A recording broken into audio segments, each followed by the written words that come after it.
Cuando el gobierno comenzó el CAN, hará unos años, de introducir una ley mordaza en la sociedad dominicana, yendo por la gente que hacía comunicación no en los medios tradicionales, montó una narrativa perversa y draconiana. Y yo le decía a los propios periodistas tradicionales que se miraran en ese espejo, porque hoy van por ti y mañana por mí. El problema no era lo que estaban diciendo en un medio tradicional. El problema era lo que estaban diciendo contra funcionarios públicos. A mí no me sorprende, pero hoy parece que ha tocado las puertas del periódico Listín Diario. La innegociable misión de la prensa independiente. Nuestra advertencia sobre la sociedad de reparar cualquier obra, por ejemplo estos hoyos, para evitar accidentes, pérdidas de vidas humanas y daños materiales, no respondían a un afán de exagerar la realidad. Sin embargo, sabemos que es usual que algunos funcionarios o sus allegados en casos como estos intenten descalificar, negar o minimizar esas fallas. A ningún funcionario le agrada que la prensa evidencie su incapacidad para resolver los asuntos de su competencia. ¿Por qué el periódico Listín Diario está escribiendo eso en su editorial? Porque ha habido un choque con mucha gente que no cree que el poder es pasajero, que no cree que el poder se esfuma, que no cree que el poder se va. ¿Qué está pasando con la prensa y el gobierno? Señores, gracias a las 6.800 personas que están conectadas en el día de hoy. María Rodríguez con nosotros, Seguridad Integral con nosotros. Dice él que se salió de la trampa. ¿Cómo es que una persona invierte 20, 30, 40 millones de pesos y que para ser diputado es increíble? Pero bien, vamos al programa. Señores, ¿qué está pasando con la prensa y el gobierno?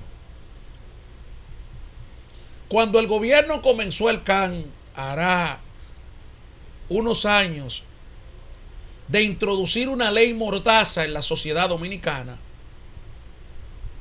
yendo por la gente que hacía comunicación no en los medios tradicionales, montó una narrativa perversa y draconiana. Y yo le decía a los propios periodistas tradicionales que se miraran en ese espejo, que miraran los ejemplos, porque hoy van por ti y mañana por mí. Hoy por mí y mañana por ti. Porque el problema no era lo que se estaba diciendo en las redes sociales. El problema no era lo que estaban diciendo en un medio tradicional. El problema era lo que estaban diciendo contra mucha gente. El problema era lo que estaban diciendo contra funcionarios públicos. Lógicamente, tanto en los medios tradicionales como en los medios digitales que no son pertenecientes a ningún grupo empresarial, se tergiversa, se manipula, se desinforma, porque es un ecosistema. Por eso se le llama ecosistema digital, donde diferentes plataformas de contacto con la gente que sirven para interactuar, se ponen de manifiesto, se ponen al servicio de una determinada sociedad. El problema no era que aquel estaba desinformando, el problema era mandar un mensaje. Hoy no me sorprende, porque vuelvo y repito, sé muy bien el plan perverso de gente con mentalidad perversa, de gente con mentalidad criminal, de gente con mentalidad perversa y criminal, que lo único que ha pensado y ha actuado en su vida como un delincuente o como delincuentes.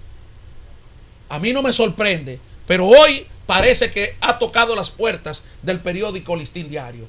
Miren el editorial. La innegociable misión de la prensa independiente. Nuestra advertencia sobre la sociedad de reparar cualquier obra,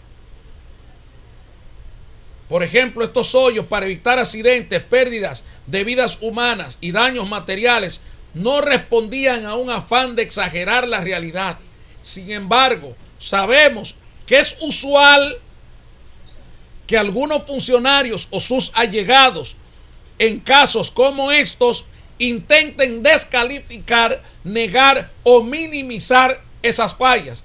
A ningún funcionario le agrada que la prensa evidencie su incapacidad para resolver los asuntos de su competencia. Esta actitud deriva con frecuencia una hipersensibilidad que en ciertos casos se transforma en intolerancia hacia el ejercicio legítimo e innegociable de una prensa responsable. Frente a esto, es necesario dejar clara nuestra posición. La prensa independiente existe para servir a la sociedad, no a los intereses de un gobierno o partido político. Por esta razón, nuestro deber ineludible es sacar a la luz estas realidades, aunque ello disguste a quienes tienen la responsabilidad de prevenirlas o solucionarlas.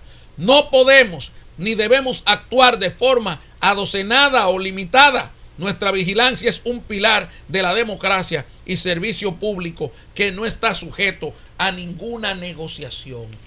¿Por qué el periódico Listín Diario está escribiendo eso en su editorial? Porque ha habido un choque con mucha gente que no cree que el poder es pasajero, que no cree que el poder se esfuma, que no cree que el poder se va. Hay muchos funcionarios que no entienden que su silla es prestada, que no entienden que su vínculo con ese lugar es prestado. La única preocupación que debe existir en un funcionario público es cuando me vaya de aquí, que cómo la gente me va a recordar. ¿Me va a recordar como un ladrón o me va a recordar como un hombre serio que hizo las cosas correctas que necesitaba esta sociedad? Pero aquí el periódico en su editorial habla de que hay mucha gente sensible, que incluso han minimizado a periodistas, que han cualquierizado a periodistas, que han humillado a periodistas, eso lo pongo yo. Pero todo eso lo advertimos nosotros, porque no era contra los que operaban en las redes sociales, era contra toda persona que disienta con algunos funcionarios del propio gobierno, que se creen los todopoderosos. Señores, los PLDistas cometieron el error de caer en las patas de los caballos de los conflictos, en los conflictos entre suplidores, entre empresarios. El PLD cayó en la trampa, por ejemplo, en el este, en la trampa de caer entre la gula de los Rainieri y la gula de los Hasuri. ¿Cuál salió perjudicado? Gonzalo Castillo y el grupo, y el propio PLD. ¿Quién se benefició de eso? Luis Abinader.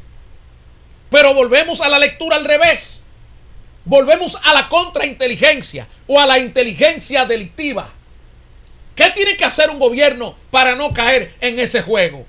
¿Y qué está haciendo el gobierno para no caer en ese juego? Señores, y no estoy hablando de que los Rainieri y los Hasuri estén haciendo cosas malas. No, están luchando por sus intereses. Pero ¿dónde está la política? Ni funcionó en el PLD y parece ser que no está funcionando hoy en día. Y por el mismo camino parece ser que va el gobierno, parece que van muchos funcionarios. Ahora hay un ataque contra Manuel Estrella por el cáncamo de los Alcarrizos y por la circunvalación de Baní.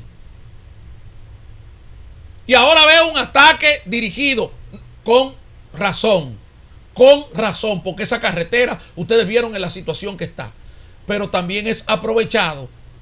¿Por qué? Porque el señor está guapito, el señor Manuel Estrella está guapito, parece con algunas cosas que no le quieren dar del gobierno, y el gobierno le ha respondido con un contraataque. Y por eso usted lo ve visitando los entornos de Leonel, visitando los entornos de este, mandado. Cuando un político no entiende su labor de dirigir una nación, estas cosas pasan. ¿Qué está haciendo el Listín? Provocando que la población despierte. Cuando el Listín va al Club María Auxiliadora y coincide con la posición que nosotros hemos denunciado, en nuestra página de Instagram tenemos colgado el video que hicimos, el levantamiento que hicimos de todos los clubes deportivos incluyendo a María Auxiliadora. Cuando el periódico Listín Diario, vaya, está despertando a toda esa comunidad porque no está siendo reparado. Eso le molesta a mucha gente en el gobierno porque está hablando la verdad. Por ejemplo, miren aquí. Esta es la primera plana del periódico Listín Diario. El fantasma cargaba drogas de distintos traficantes. Cobraba $5,000 por cada kilo. La red de narcotráfico del regidor Erickson Herrera Silvestre movió al menos 376 kilogramos hacia el sur de la Florida, según admitió en su declaración de culpabilidad. El alijo fue transportado en el buque El Fantasma y contenía cocaína que le pertenecía al regidor, pero también a otros narcotraficantes que le pagaban $5,000 por cada $5,000 por cada kilogramo. Sigo insistiendo, ¿dónde están los bienes de Yeyea? ¿Dónde están los bienes del Fantasma? Ningún idiota PRMista se dio cuenta que Yeyea era un narcotraficante. Eso era voz populi, que Yeyea era un capo de las drogas.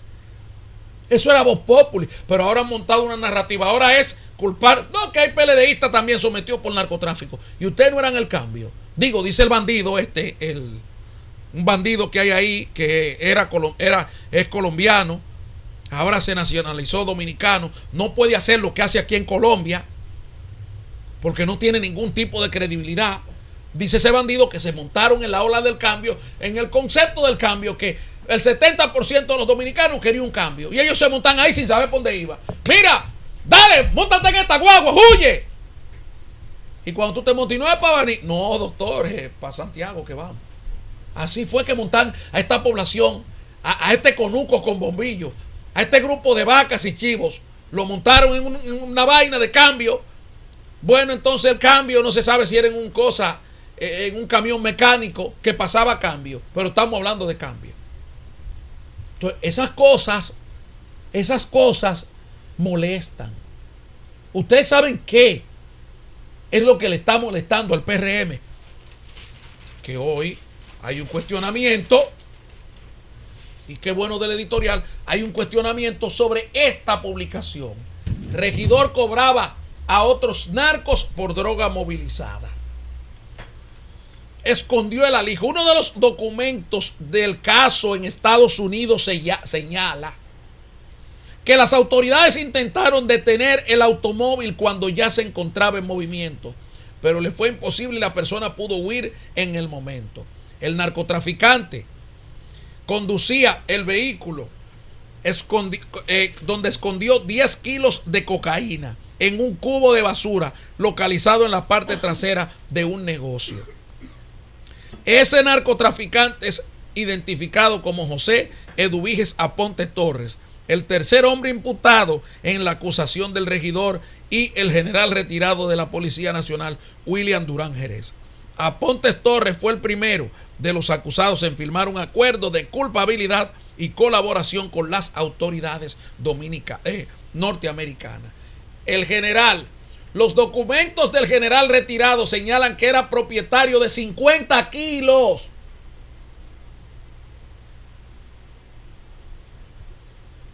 Y que le había vendido otros 50 kilos a otro narcotraficante. Señores, bájame aquí.